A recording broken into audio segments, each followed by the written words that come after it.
Ireland had been attacked several times throughout the centuries, and in particular the case of dealing with the Vikings. So it's a defensive feature because they would have had to get a ladder to get up to the door. Now if you were a monk or a member of the townspeople who was up at the very top of this tower and it was your job to ring the bell or bells, you had an advantage because you knew that when you were coming down, do you see the way the door actually narrows? If you were coming down, you had the advantage, whereas if you were a Viking brandishing a sword, you were at a tremendous disadvantage because they could push you off your ladder because you were at the height coming down. So that's why the door is about maybe 12 feet off the ground. Any other questions?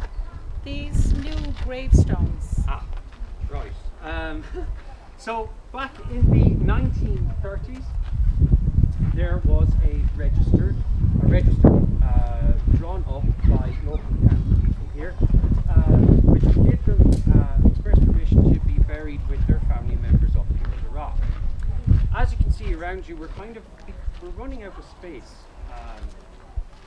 and have been for a number of years. And so, if you were alive in the 1930s, your great-grandparents or grandparents or whoever could register you to be on that list. And they then had permission then to be buried here, and they also had the right to pass it on to their subsequent descendants. There were in all about 10, maybe 15 families went onto that register. Today there are less than 10. Some argue that there's 4, others argue that there's 5, we don't know. But 2 weeks ago, we had a piece of history of some lady. There was a funeral up here, and a man by his second name was Ryan, and he passed away. He was in his late 80s, early 90s, and it's believed that he was the 5th person, so there's 4 left to go. So that's why you see the new grave. So once the final name goes off that list, this ground is no longer an active burial site. So sorry to disappoint any of you who thought maybe I could get buried under rock. Sorry, can't have to. Unless, of course, you could actually find family members up here.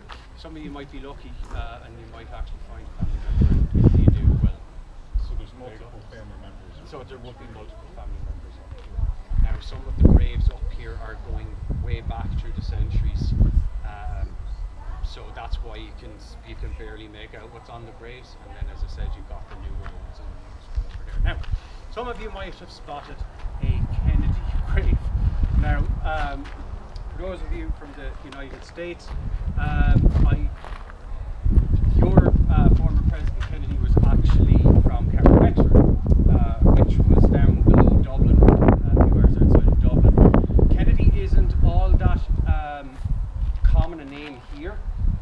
So there might be, we're not sure, there might be a connection between Kennedy here and the ancestral home of the UK.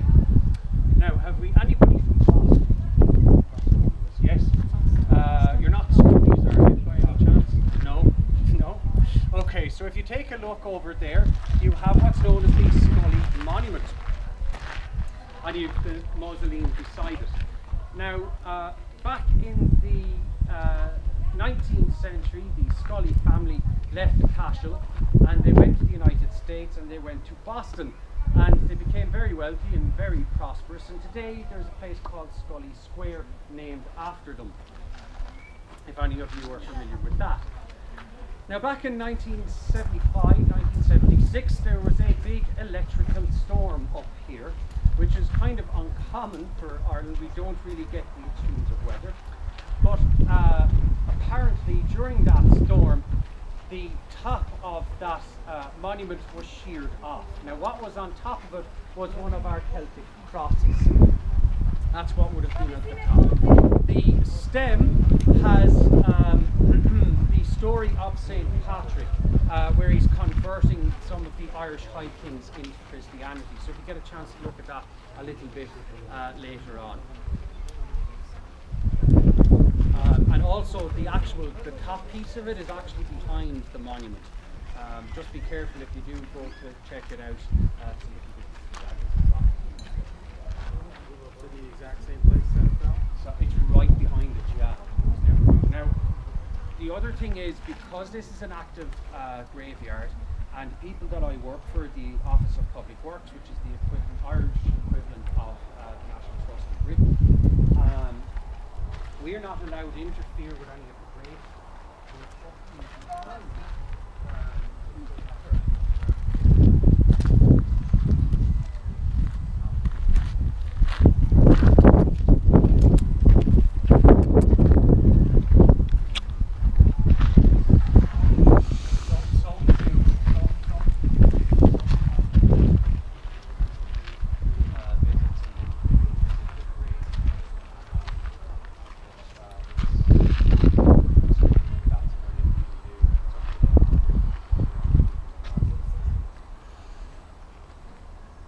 Any other questions? No? Everyone good? Okay, so we're going to go back this way, and we're going to go back to Cormac's Chapel and talk about Cormac. The oldest grave, I'll actually show you the oldest grave. Respect. I know.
Are they working inside though, yeah?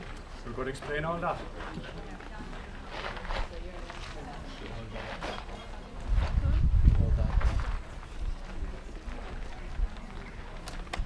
You got everybody, ladies and gentlemen? Yeah? Okay, ladies and gentlemen, so this is Cormac's Chapel, and it was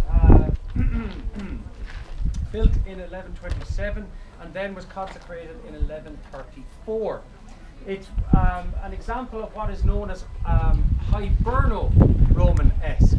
So when the Romans invaded Britain, they looked over to Ireland and they saw that we were a place of very bad weather.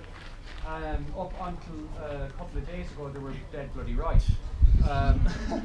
So they nicknamed us Hibernia, which means land of perpetual winter. I don't know what's happened, ladies and gentlemen, there's something wrong. But anyway, they named us Hibernia, which means land of perpetual winter. And then you end up with an Irish take on the Romanesque architecture. So if we look here, we've got an example of what is known as blind arcading. So there was never any windows in this chapel. You also have what's known as string coursing. If you take a look up the side of the tower there.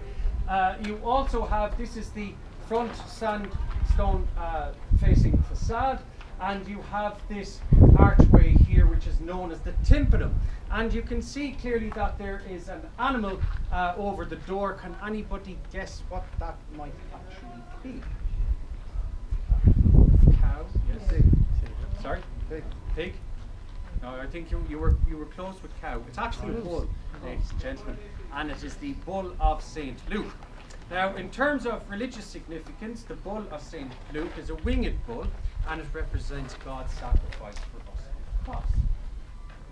On the other door, the north-facing door, it faces out onto an open space, and over that, it's the tympanum there is a slightly more ornate feature. It's actually a centaur, half man, half horse, with a bow and arrow, wearing a Norman-style helmet. Now, some people would say that that may be a throwback to paganism.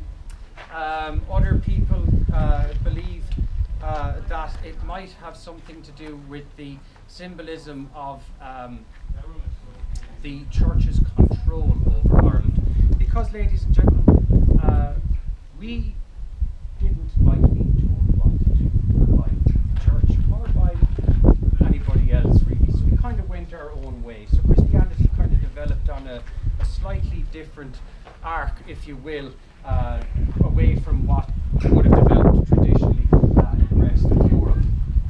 So it's believed that it may symbolise a more increasing role of the church and its exertion upon Ireland sometime in the mid 12th century. Another theory is that it's a throwback to paganism, because we never really shed our pagan ways. And believe it or not, ladies and gentlemen, we kept up our holidays known as on Samhain, but today you would know it as Halloween. Yeah. So Halloween comes from us, an ancient Celtic festival where we would offer sacrifices up to our various deities, and we would offer sacrifices